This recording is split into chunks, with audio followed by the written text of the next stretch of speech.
d'abord pour indi suñu ziyaara indi suñu nuyoo waaye sàkku ci si xalif bi ñaan sàkku ci moom mu biral kàddoom jëmale ki ci taalibe yi ci wàllu mbirum kaaraange yoon yaakaar naa ni ñoom seen kàddu fu mu àgg ci xolu taalibe yi ñun suñu yos àggu fa defoon nañ ko daaw am ci résultat moo taxit ñu ñëwaat tollanteel ko pour que gàmmu gi ñu dëgmal benn bakkan bañ cee rot mooy zéro accident mortel mën na ne loolu moo doon objectif yi ci màggal gi waaye gis nañu ni màggal gi amoon na ñu bari ñu ci faatu waaye boo koy comparé ak màggalu daaw bi gis nañu wàññi nañu accident mortel yi au moins de 32%. donc kon loolu am na solo te loolu maa ngi koy gërëmee acteur transport yi parce que ci màggal gii ñu génn nag gis presque daanaka amul benn auto transport bi nga xam ni donc impliqué wu nañ ci accident mortel accident yu am yëpp daanaka ci particulier la ak ci deux roues yi donc ça veut dire que message yu ñu doon lancé jëmale ci acteurs yi message yooyu jàll na même message yooyu la leen di lancé waat ñu xam ni wax dëgg yàlla responsabilité bu ñu am ci di yóbbu ay nit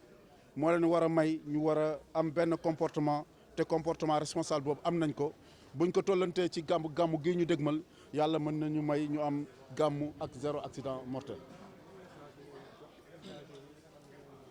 waaw usagers yi lu leen di wax mooy ñu ngi ci nawet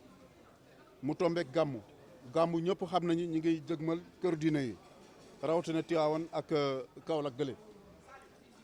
ñu appeler leen à la prudence mooy maanaam ñu teey beneen bi ñu waajal seen oto balaa ñu ci voyager ñu xoolaat frein yi xoolaat lumière yi xoolaat dispositif yi nga xam ne yëpp ci wàllum sécurité oto bi la ñu xoolaat ko bu baax jëm ci wàllu pneumatique bi parce que tali bi day tooy oto yi mën nañoo glisser nga perte contrôle jëye am kon bu pneu yi baaxul adhérence du am kon yooyu yëpp bu ñu ko saytoo ba pare ñu moytu yenn yi nag benn bi mooy di daw di xel mooy excès de vitesse beneen bi mooy dawal di utiliser téléphone xel mënut a jàpp ñaar bu ci bi topp mooy ngay dépasser dangereusement beneen bi mooy aussi ngay bañ a sartoo daal maanaam code de la route ñu ngi leen di appeler à la prudence et au respect scrupuleux des dispositions du code de la route ah ku ci sonn nga noppalu bañ a jox sa bopp donc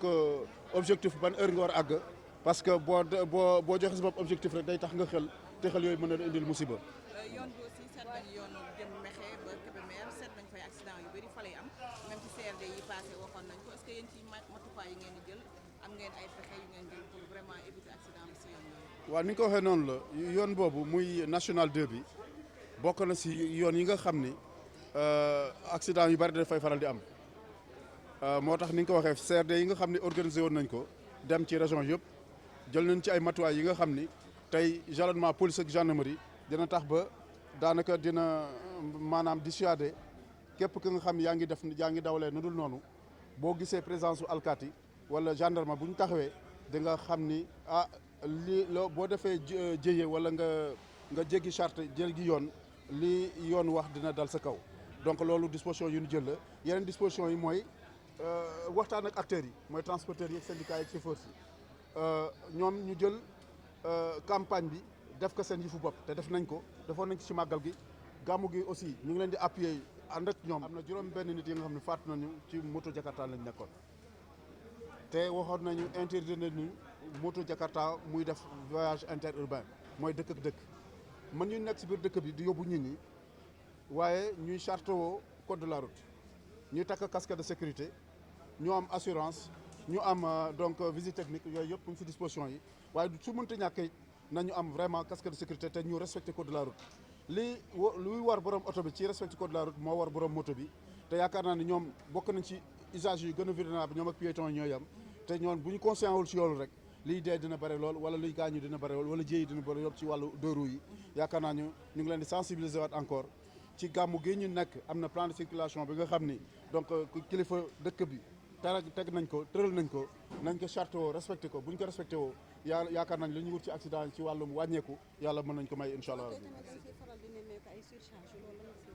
waaw surcharge moom mu ngi si 23 mesures surcharge moo xam surnombre la mooy nga jël ñi nga xam ni ëpp na nga def ko ci oto bi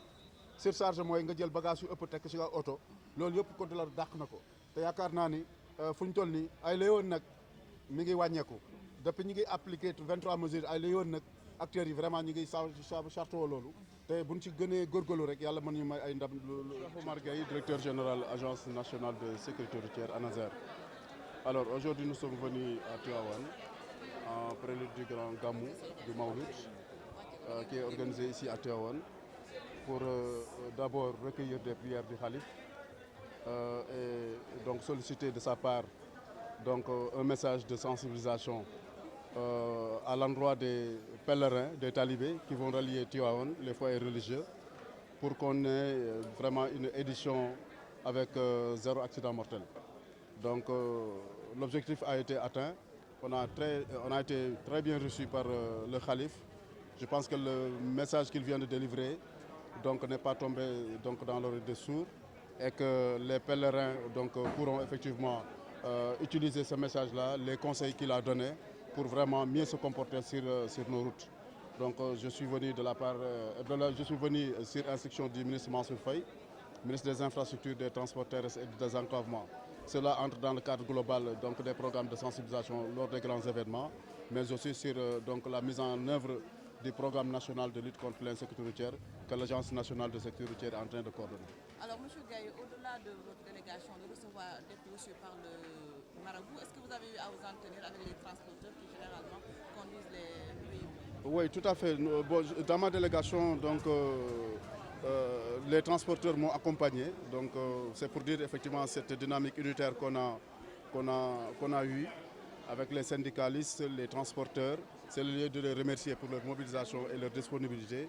Cette concertation a eu lieu. Effectivement, ils vont prendre le relais dans leurs gares routières respectives et dans leurs en tout cas, corporations donc, respectives pour lancer ce message donc, de sensibilisation et donc appeler à la prudence et au respect des dispositions du Code de la route. Dans les différents CRD qui ont été tenus, il a été question de l'axe Thiès, Mékhé et Kébémer, souvent accidentogènes. Est-ce que dans ce cadre-là, vous avez eu à faire quelques démarches par rapport à cela? Oui, bon, effectivement, c'est la nationale 2.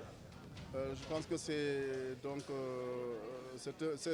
une des routes les plus accidentogènes, ça il faut le dire, après donc, le corridor Dakar-Bamako. Mais les dispositions qui sont prises au niveau du commandement territorial, donc, avec l'appui des forces de défense et de sécurité, la police et la gendarmerie, sur déjà le contrôle routier et donc la dissuasion qu'on est en train de faire pour les usagers. Je pense que et les campagnes de sensibilisation, la conscientisation et la responsabilisation des acteurs permettra effectivement d'atteindre ces objectifs-là. De moins en moins, n'eût été les 3 accidents, en tout cas mortels, qu'on a eu à 6 kg, à Sakal et à Ngensar. Je pense qu'avec l'application des 23 mesures de l'État, on a constaté une nette en tout cas, baisse concernant les accidents mortels.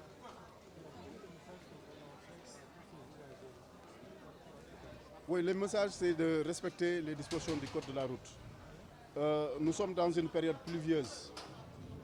couplée avec donc, cet événement qui va occasionner un grand mouvement de véhicules et de population envers les foyers religieux, en direction des foyers religieux. C'est le lieu, effectivement, de respecter les dispositions du Code de la route. Vérifier les véhicules avant vraiment de les mettre sur la route. Les dispositifs d'éclairage, de freinage et comment dirais-je, tout ce qui est dispositif lié aux éléments de sécurité du véhicule doivent être en tout cas vérifiés avant tout départ. La pneumatique, voilà. Et donc, sur le plan comportement, respecter les dispositions liées à la limitation de vitesse,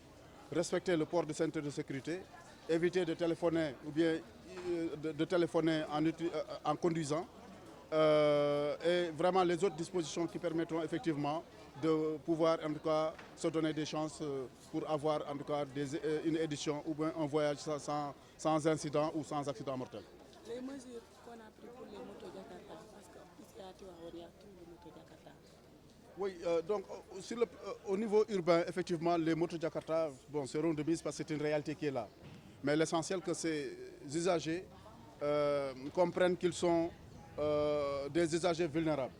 Ils doivent utiliser les casques de sécurité, le port de casque de sécurité. Ils doivent effectivement éviter des surcharges, donc le conducteur plus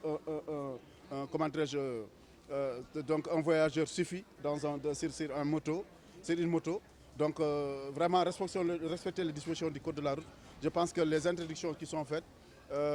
permettront effectivement de mieux les sécuriser et en tout cas leur lancer le message de ne pas faire le transport interurbain, c'est-à-dire de ville en ville. C'est très dangereux. Ils peuvent se mouvoir dans l'urbain. Et dans l'urbain, il y a un plan de circulation donc, sous l'égide du préfet et du gouverneur de région et même les collectivités territoriales donc, qui permettront effectivement de fluidifier et même de sécuriser en tout cas les trajets.